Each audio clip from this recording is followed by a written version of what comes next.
Hi, my name is Cheryl Fries. I'm a bassoonist at the Orchestra now, and today I'd like to walk you through how to set up the bassoon. So I would really recommend setting up your instrument on a table or even on your bed, just a flat surface that gives you a little bit of extra height. I always begin with cork grease. I have corked right and left wing joints, so it's important to use this to make sure that I can put my bassoon together with no problems.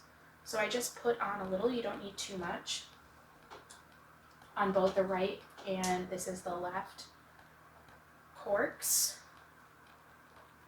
On the left wing joint, you're going to have to do it on both sides.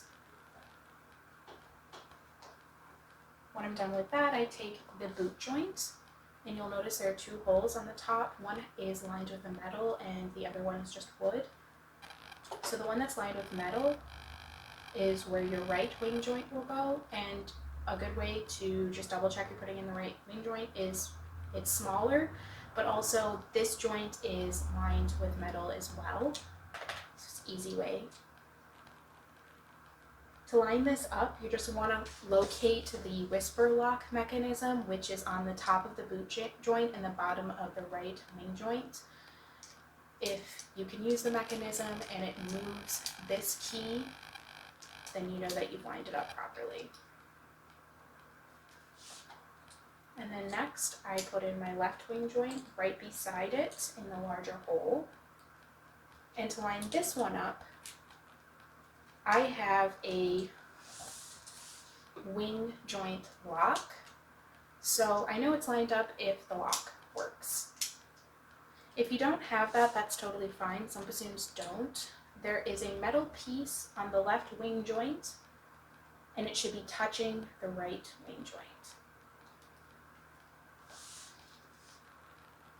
And then you're going to want to take your bell, the top piece, and this one's really easy. You are going to want to put it on the top of the left wing joint, the last cork.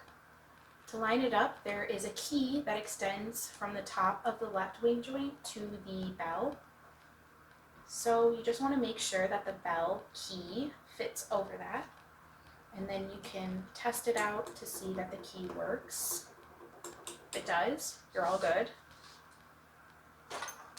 And the final step is to take out your vocal, which I haven't introduced yet. The vocal is a long metal piece that has a cork as well. You also can use cork grease on your vocal.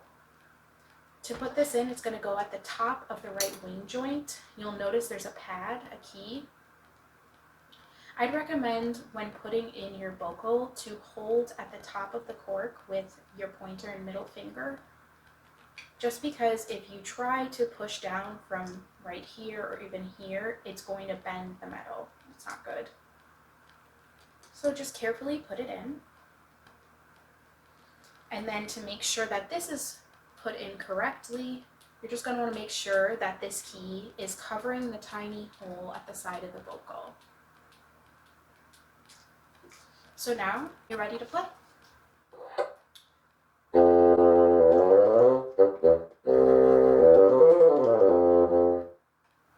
I hope that this was useful for you and that you're able to get your instrument put together and start practicing.